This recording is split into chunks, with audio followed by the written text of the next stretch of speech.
민수기 11장 불평과 그리움의 함정. 이스라엘 백성들이 시내 산을 떠나 가나안을 향해 첫 발걸음을 내디딘 지 얼마 지나지 않아 그들의 입에서 불평의 소리가 터져 나왔습니다. 출애굽의 감격도 시내 산에서의 은혜로운 체험도 모두 잊혀진 듯 했어요. 광야의 뜨거운 햇살과 메마른 바람 앞에서 그들의 마음은 금세 흔들렸습니다.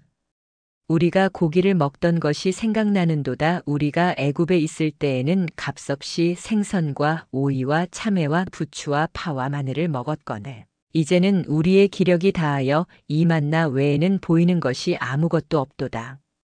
얼마나 인간적인 반응인가요? 며칠 전까지만 해도 애굽의 종살이가 얼마나 힘들었는지, 바로의 압제가 얼마나 견디기 어려웠는지 울부짖던 그들이었습니다. 하지만 지금은 그 모든 고통을 잊고 애굽의 음식만 그리워하고 있어요. 우리 마음도 그렇지 않나요? 어려운 상황에서 하나님께 간절히 기도하고 응답받으면 감사하다가도 시간이 조금 지나면 또 다른 것들이 부족하다고 불평하게 됩니다. 어제까지 감사했던 것들이 당연한 것이 되고 새로운 욕심이 마음을 채우게 되죠. 하나님께서 주신 만나는 정말 완벽한 음식이었습니다. 매일 아침 이슬과 함께 내려오는 하늘의 양식이었어요. 영양도 완벽했고 맛도 좋았습니다.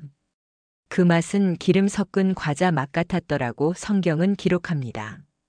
하지만 사람들은 만나의 실증을 느꼈어요. 이것이 바로 우리 인간의 한계입니다. 아무리 좋은 것이라도 매일 같은 것이 반복되면 지루해합니다. 변화를 원하고 자극을 추구하게 되죠. 하지만 하나님의 은혜는 매일 새로운데 우리는 그것을 당연하게 여기며 살아갑니다. 모세의 마음은 어땠을까요? 백성들의 불평을 들으며 그는 하나님께 토로했습니다. 어찌하여 주께서 종을 괴롭게 하시나이까? 어찌하여 나로 하여금 주의 목전에 은혜를 입지 못하게 하시고 이 모든 백성의 짐을 내게 지우시나이까? 모세조차도 이 지경에서는 지쳤던 것입니다. 200만 명이 넘는 백성들의 불평을 감당하기에는 한 사람의 어깨가 너무 무거웠어요. 그래서 하나님께 솔직하게 자신의 한계를 고백했습니다. 하나님의 응답은 놀라웠습니다. 이스라엘 장로들 중에서 백성의 장로와 유사가 될 줄을 내가 아는 자 70명을 모으라. 하나님은 모세 혼자 감당하게 하지 않으시고 동역자들을 세워주셨어요. 모세에게 있던 영을 그들에게도 나누어 주셔서 함께 백성들을 인도할 수 있게 하셨습니다. 70명의 장로들이 성령을 받고 예언할 때 한 가지 에피소드가 일어났습니다. 엘닷과 메닷이라는 두 사람이 진영에 있으면서도 예언을 했어요. 여호수아는 이를 막으려 했지만 모세는 말했습니다. 내가 나를 위하여 시기하느냐? 여호와의 백성이 다 선지자가 되어 여호와께서 그의 영을 그들에게 주시기를 원하노라. 얼마나 아름다운 마음가짐인가요? 모세는 자신의 권위나 지위를 지키려 하지 않았습니다. 오히려 모든 백성이 하나님의 영을 받기를 원했어요. 진정한 지도자의 마음을 보여준 순간이었습니다. 하나님은 백성들이 원하던 고기도 주셨습니다. 바닷가에서 메추라기를 불러 보내주셨어요. 하지만 그것은 축복이 아니라 징계였습니다. 고기가 아직 그들의 입사이에 있어 씹히기 전에 여호와께서 백성에게 진노하사 매우 큰 재앙으로 치셨더라. 욕심으로 구한 것을 하나님이 주실 때가 있습니다. 하지만 그것이 항상 축복은 아니에요. 때로는 우리가 진정으로 원하는 것이 무엇인지 깨닫게 하시려는 하나님의 방법일 수 있습니다. 민수기 12장 질투와 비판의 위험성. 미리암과 아론이 모세를 비방했습니다. 표면적인 이유는 모세가 구스 여자와 결혼했다는 것이었지만 진짜 이유는 따로 있었어요. 여호와께서 모세와만 말씀하셨느냐? 우리와도 말씀하지 아니하셨느냐? 형과 누나가 동생을 시기한 것입니다. 모세만 하나님과 직접 대화하고 모세만 백성들의 존경을 받는 것이 마음에 들지 않았어요. 자신들도 하나님께 쓰임 받는 사람들인데 왜 모세만 특별 대우를 받느냐는 것이었습니다. 질투는 참으로 무서운 감정입니다. 가장 가까운 사이도 갈라놓고 가장 귀한 관계도 파괴시켜버려요. 미리암과 아론은 모세와 함께 이스라엘을 이집트에서 구해낸 동역자들이었습니다. 하지만 질투 때문에 그 모든 것이 무너질 뻔했어요. 하나님의 반응은 즉각적이었습니다. 세 사람을 회막으로 부르셔서 말씀하셨어요.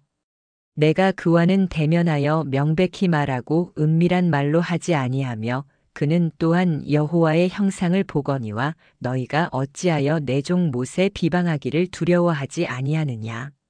하나님은 모세를 특별히 세우신 이유가 있었습니다.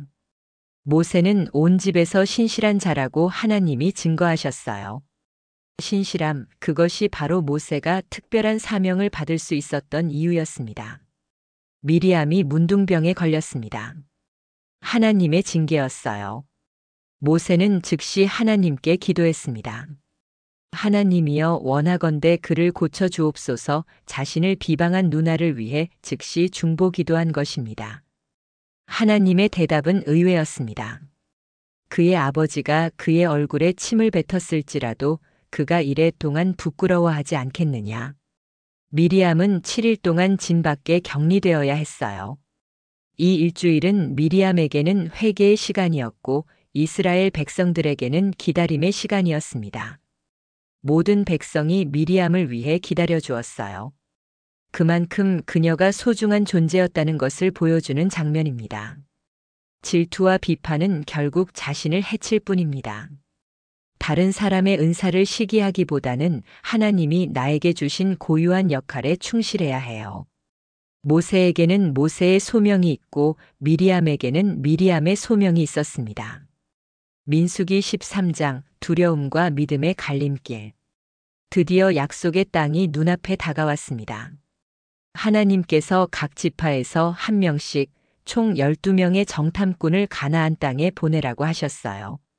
40일 동안 그들은 그 땅을 샅샅이 돌아보았습니다.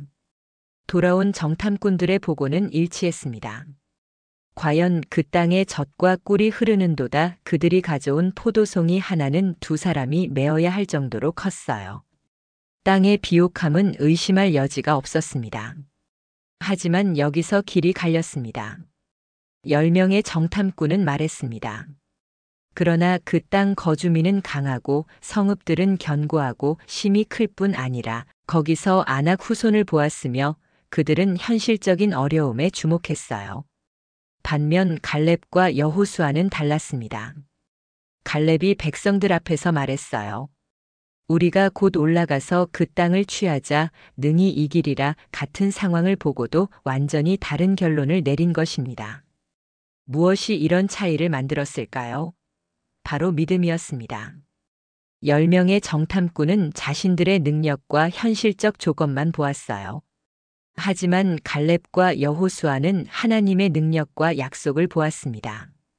만일 여호와께서 우리를 기뻐하시면 우리를 그 땅으로 인도하여 들이시고 그 땅을 우리에게 주시리라. 이는 과연 젖과 꿀이 흐르는 땅이니라. 오직 여호와를 거역하지 말라. 또 그 땅 백성을 두려워하지 말라. 그들은 우리의 먹이라. 그들의 보호자는 그들에게서 떠났고 여호와는 우리와 함께 하시느니라. 여호수아와 갈렙의 이 고백은 순전한 믿음에서 나온 것이었습니다. 그들도 가나안 족속들의 크기를 보았고 성의 견고함도 확인했어요. 하지만 그들은 하나님이 함께 하시면 모든 것이 가능하다는 것을 알고 있었습니다. 백성들의 반응은 어땠을까요? 안타깝게도 그들은 부정적인 보고에 마음을 빼앗겼습니다. 우리가 어찌하여 여호와께서 우리를 이 땅으로 인도하여 칼에 망하게 하려 하는가? 우리 처자가 사로잡히리니 애굽으로 돌아가는 것이 낫지 아니하랴. 심지어 그들은 애굽으로 돌아갈 다른 지도자를 세우자고까지 했어요. 하나님의 약속보다는 현실적 두려움이 더 크게 다가온 것입니다. 이때 하나님의 영광이 회막에 나타났습니다. 하나님의 분노가 극에 달했어요. 이 백성이 어느 때까지 나를 멸시하겠느냐? 내가 그들 중에서 모든 이적을 행하였으나 어느 때까지 나를 믿지 않겠느냐? 하나님은 모세에게 말씀하셨습니다. 이 백성을 멸하고 모세로부터 새로운 민족을 만들겠다고요. 하지만 모세는 백성들을 위해 중보기도했습니다. 여호와의 인내가 크시고 인자가 풍부하여 죄악과 허물을 사하나 벌받을 자는 결단코 사하지 아니하고. 하나님은 모세의 기도를 들으셨습니다. 백성들을 멸하지는 않으시되 불신앙의 결과는 감당하게 하셨어요. 20세 이상의 모든 사람들은 광야에서 죽고 가나안에 들어가지 못한다고 선언하셨습니다. 오직 갈렙과 여호수아만이 예외였습니다. 오직 내 종갈렙은 다른 마음을 품고 나를 온전히 따랐은즉 그가 갔던 땅으로 내가 그를 인도하여 드리리니 그의 후손이 그 땅을 차지하리라. 믿음과 불신앙의 결과가 이렇게 극명하게 갈린 것입니다. 같은 현실을 보고도 어떤 눈으로 보느냐에 따라 인생이 완전히 달라졌어요. 민수기 14장 돌이킬 수 없는 선택의 대가. 백성들이 밤새 울며 불평했습니다. 가나안 정탐 보고를 들은 후의 반응이었어요. 두려움이 그들의 마음을 완전히 사로잡았습니다. 하나님의 능력도 지금까지의 기적들도 모든 약속도 잊혀졌어요. 우리가 애굽 땅에서 죽었거나 이 광야에서 죽었더라면 좋았을 것을 어찌하여 여호와께서 우리를 이 땅으로 인도하여 칼에 망하게 하여 우리 처자를 사로잡히게 하려 하는가. 애굽으로 돌아가는 것이 낫지 아니하랴. 얼마나 극단적인 반응인가요? 지금까지 경험한 모든 하나님의 은혜를 부정하고 차라리 죽었으면 좋았을 것이라고 말하고 있어요. 두려움이 이렇게 사람의 판단력을 흐리게 만들 수 있습니다. 여호수아와 갈렙이 마지막으로 백성들을 설득하려 했습니다. 옷을 찢으며 간절히 호소했어요. 우리가 두루 다니며 탐지한 땅은 심히 아름다운 땅이라 여호와께서 우리를 기뻐하시면 우리를 그 땅으로 인도하여 들이시고 그 땅을 우리에게 주시리라. 하지만 백성들은 그들을 돌로 치려고 했습니다. 하나님의 뜻을 전하는 사람들을 해하려 한 것이에요. 이때 여호와의 영광이 회막에 나타났습니다. 하나님의 분노가 임했습니다. 이 백성이 어느 때까지 나를 멸시하겠느냐? 내가 그들 중에서 모든 이적을 행하였으나 어느 때까지 나를 믿지 않겠느냐? 하나님께서는 이들을 연병으로 쳐서 멸하고 모세로부터 더 크고 강한 나라를 만들겠다고 하셨어요. 모세의 중보기도가 이어졌습니다. 자신의 유익을 생각한다면 하나님의 제안을 받아들일 수도 있었을 텐데 모세는 백성들을 위해 기도했어요.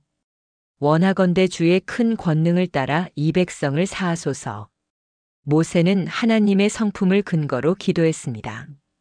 여호와는 노하기를 더디하고 인자가 많아 죄악과 허물을 사하나 벌받을 자는 결단코 사하지 아니하고 하나님의 자비로우심을 호소한 것이에요.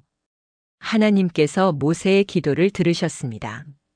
백성들을 즉시 멸하지는 않으시되 불신앙에 대한 정당한 심판은 내리셨어요.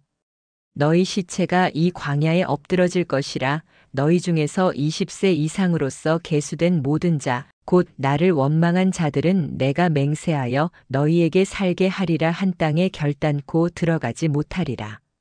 40년간의 광야 유랑이 선언된 순간이었습니다. 하루를 1년으로 계산하여 40일간의 정탐 기간에 대해 40년의 대가를 치러야 했어요. 오직 갈렙과 여호수아만이 예외였습니다. 부정적인 보고를 했던 10명의 정탐꾼들은 재앙으로 즉시 죽었습니다. 하지만 백성들은 여전히 깨닫지 못했어요. 다음 날 아침 일찍 일어나서 말했습니다. 보소서 우리가 여기 있나이다. 우리가 여호와께서 약속하신 곳으로 올라가리니 우리가 범죄하였음이니이다. 이제 와서 후회하며 올라가겠다고 하는 것입니다. 하지만 때는 이미 늦었어요. 모세가 말했습니다. 너희가 어찌하여 이제 여호와의 명령을 범하느냐? 이 일이 형통하지 못하리라. 올라가지 말라.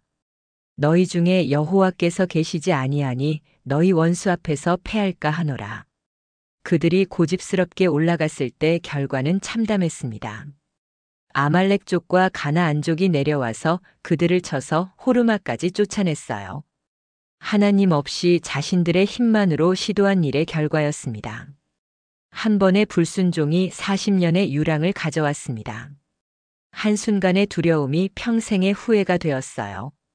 믿음의 선택이 얼마나 중요한지를 보여주는 사건이었습니다. 민수기 15장 실패 후에도 계속되는 하나님의 은혜. 백성들이 40년 광야 유랑 선고를 받은 직후 하나님께서 놀라운 말씀을 주셨습니다.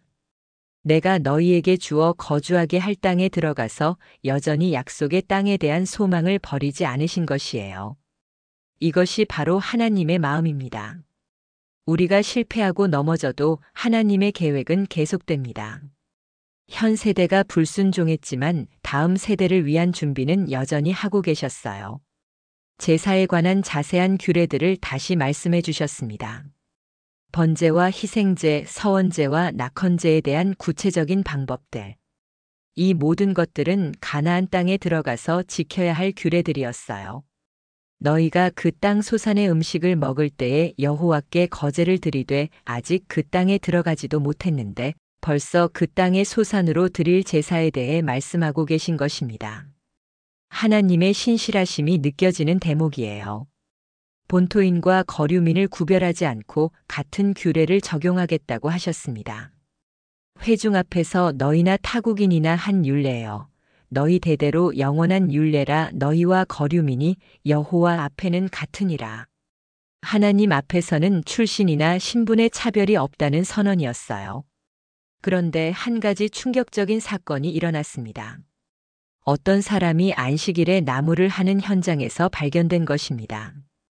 안식일 규정을 어긴 명백한 죄였어요. 백성들이 그를 잡아왔지만 구체적으로 어떻게 처리해야 할지 몰랐습니다. 그래서 하나님께 물어보았어요. 하나님의 대답은 엄중했습니다. 그 사람을 반드시 죽일지니 온 회중이 진 밖에서 돌로 그를 칠지니라. 왜 이렇게 엄중한 처벌이 내려졌을까요? 안식일은 단순한 휴식의 날이 아니었습니다. 그것은 하나님과의 관계를 나타내는 표징이었어요. 하나님이 창조를 마치시고 쉬신 것을 기념하며 하나님의 백성임을 나타내는 중요한 의미가 있었습니다. 특히 출애굽 후 광야에서 안식일을 지키는 것은 하나님에 대한 신뢰의 표현이었어요. 하루 일하지 않아도 하나님이 먹을 것을 주실 것이라는 믿음의 고백이었습니다. 그런데 이 사람은 공개적으로 안식일을 어겼어요. 단순한 실수가 아니라 의도적인 불순종이었습니다. 만약 이것을 가볍게 넘어간다면 다른 계명들도 우습게 여겨질 수 있었죠. 하나님께서 마지막으로 술 규례를 말씀해 주셨습니다. 이스라엘 자손에게 명령하여 그들에게 말하기를 너희는 대대로 5단 귀의 술을 만들고 청색끈을 그 귀의 술에 더할지라. 이 작은 술이 무슨 의미가 있을까요? 이 술이 너희로 하여금 여호와의 모든 계명을 기억하여 준행하고 너희로 하여금 마음과 눈의 욕심을 따라 음행하지 않게 하여 나의 모든 계명을 기억하여 행하게 하리라. 작은 술 하나가 신앙의 안전장치 역할을 하는 것이었어요. 볼 때마다 하나님의 계명을 기억하게 하고 세상의 유혹에 빠지지 않도록 도와주는 장치였습니다. 그리하여 너희가 거룩하여져서 너희의 하나님이 되리라. 나는 너희를 애굽 땅에서 인도하여 내어 너희의 하나님이 된 여호와니라. 나는 여호와 너희의 하나님이니라. 백성들이 실패했지만 하나님은 여전히 그들의 하나님이 되기를 원하셨어요. 여전히 거룩한 백성으로 살아가기를 바라셨습니다. 이것이 바로 하나님의 변치 않는 사랑이었어요.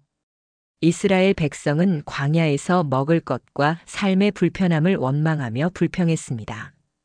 그들의 마음에는 여전히 애굽의 기억이 남아 있었고 하나님의 은혜보다 현실의 결핍이 크게 보였습니다. 그러나 하나님은 불평 가운데서도 만나와 메추라기를 주시며 그들을 먹이셨습니다. 하지만 동시에 불평과 탐욕이 얼마나 무서운 죄인지 깨닫게 하셨습니다. 하나님은 지도자인 모세의 연약함도 드러내셨습니다.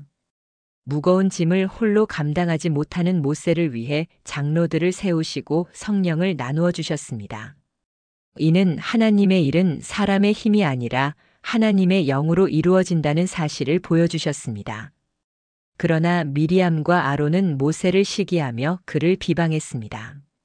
하나님은 모세의 온유함을 변호하시고 권세는 하나님께 속했음을 분명히 하셨습니다.